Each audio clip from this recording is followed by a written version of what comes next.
Hello, in this video, we're going to talk about the urine formation first step, that is glomerular filtration. And urine formation is taking place in 3 steps. There are 3 steps in the urine formation. Number 1, glomerular filtration,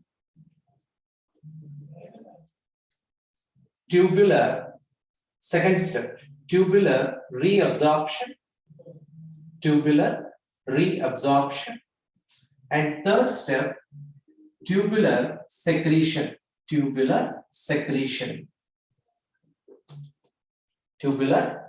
So totally 3 steps. The urine formation takes place in 3 steps. The first step is glomerular filtration, second step tubular reabsorption, and third step is tubular secretion. So in this video, we're going to talk about this glomerular filtration. Suppose if we imagine the structure of Bowman's capsule and glomerulus.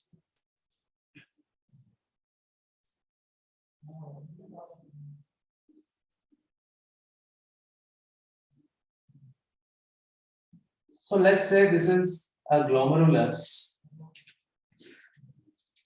The arteriole that enters glomerulus, is nothing but renal afferent arteriole,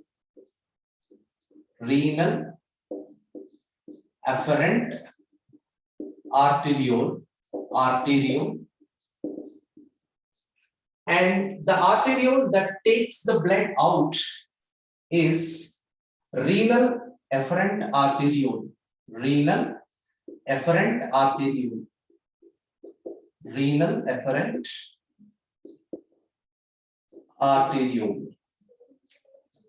Afferent, which brings the blood into the glomerulus. In fact, the afferent arteriole itself will form the glomerulus, the tuft of capillaries.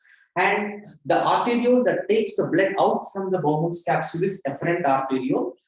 To remember easily afferent and afferent, alphabet starts with A. A for afferent, and E for efferent, E for exit. The afferent arteriole is taking the blood out. So E for exit, E for afferent arteriole. And here, in this, inside this, the tuft of capillaries are going to form by this afferent arteriole. So this tuft of capillaries is nothing but glomerulus. The tuft of capillaries is nothing but glomerulus.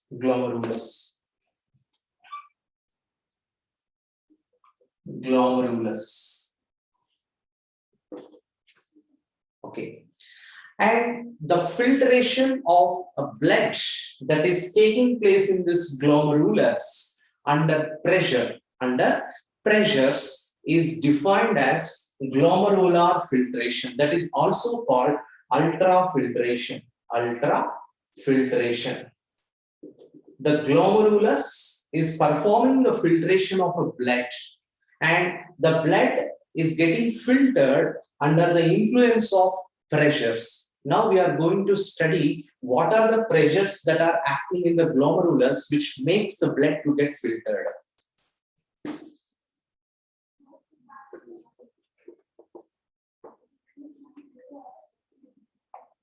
So the pressures that are responsible for glomerular filtration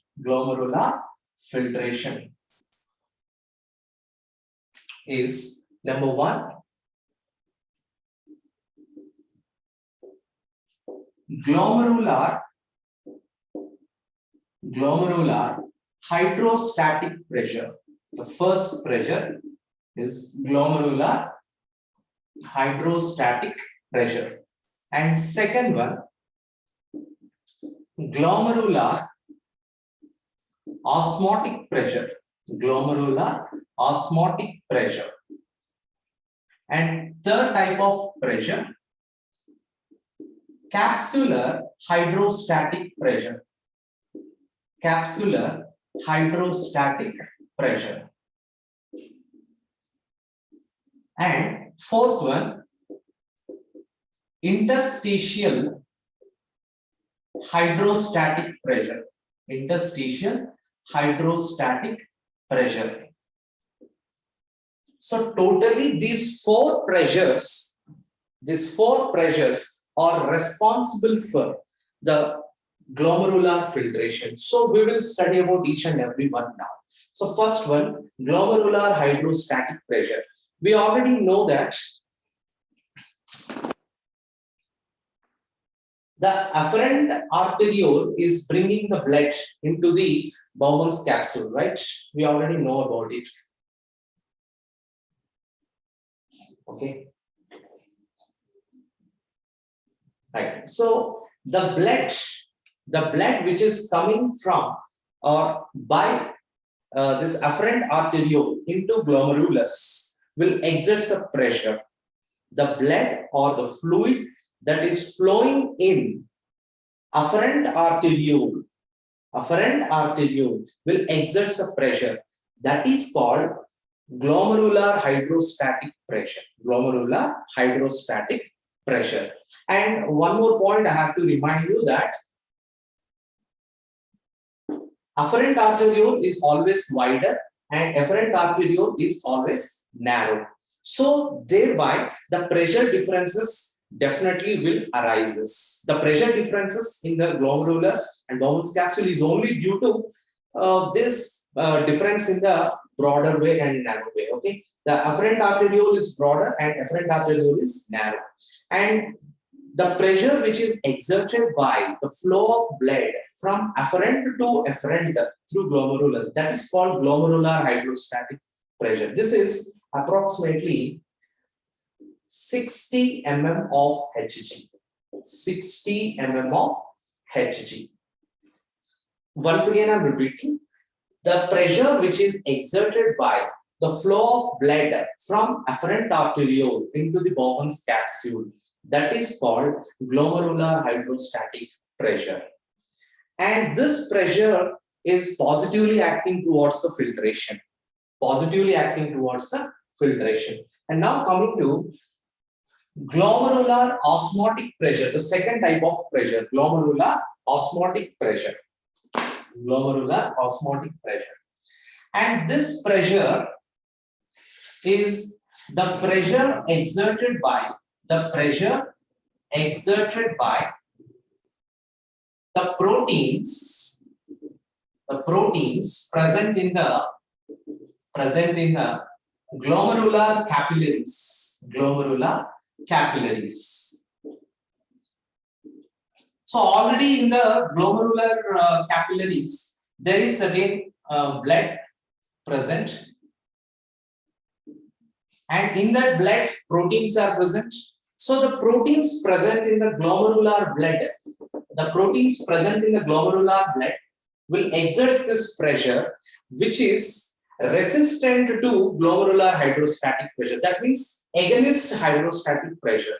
So the pressure exerted by the proteins present in the glomerular capillaries, the blood present in the glomerular capillaries possess proteins. Of course, there is a blood in the capillaries and proteins also present in that blood. So the proteins exert this pressure that is called osmotic pressure. So this is called glomerular osmotic pressure, which is approximately 30 mm of Hg. 30 mm of Hg. So this is resistant to glomerular hydrostatic, resistant in the sense which will act against this glomerular hydrostatic pressure. And the next pressure, capsular hydrostatic pressure. Capsular hydrostatic pressure. Due to this glomerular filtration, the filtrate is going to form. That is called a nephric filtrate. Nephric filtrate. And always there will be a nephric filtrate filled in this lumen of the Bowman's capsule. In the lumen of the Bowman's capsule, always. Due to filtration, the product is filtrate. And due to that filtrate, which is already filled in the lumen of Bowman's capsule, some pressure will be exerted. And the pressure exerted by the nephric filtrate, of course, this is nephrons only, right? Part of nephron. And the filtrate which is produced due to glomerular filtration already present in the lumen of the Bowman's capsule.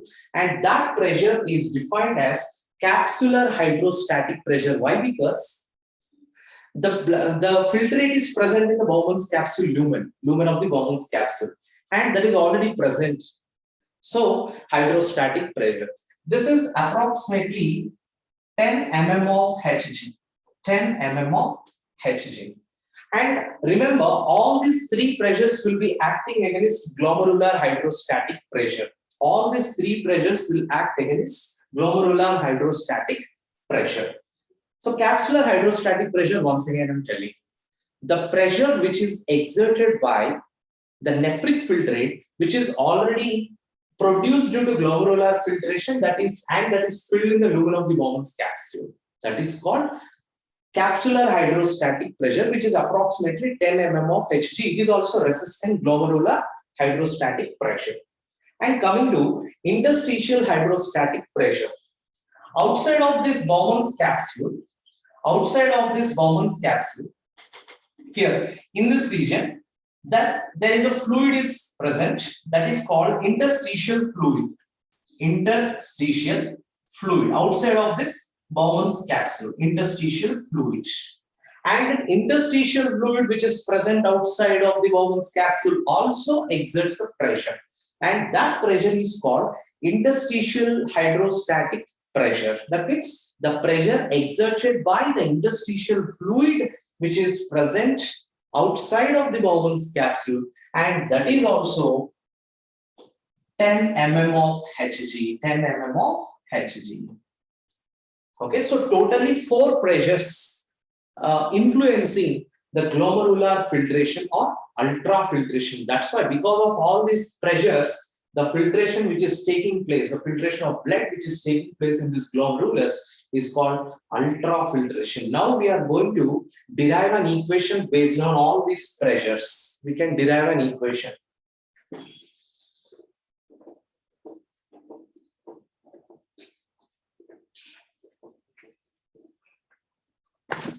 So, which is positively acting is glomerular hydrostatic pressure minus remaining all the pressures are acting against glomerular hydrostatic pressure, that is glomerular osmotic pressure, next capsular hydrostatic pressure plus interstitial fluid hydrostatic pressure.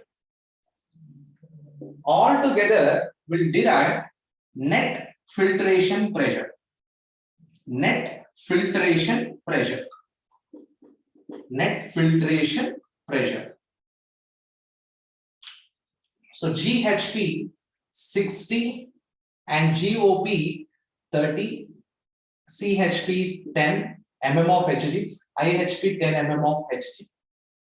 All together, so 50, that means 10 mm of Hg. 10 mm of Hg is the final net filtration pressure. So this is the net filtration pressure equation. Net filtration pressure is equal to glomerular hydrostatic pressure minus glomerular osmotic pressure plus capsular hydrostatic pressure plus interstitial hydrostatic pressure. So altogether, this is effective filtration pressure. Also, it is called effective filtration pressure. Effective filtration pressure. And as a result of this influence of all these filtration pressures, finally, the product which is formed is called nephric filtrate. That is also called glomerular filtrate. Hope you understood. Thank you very much.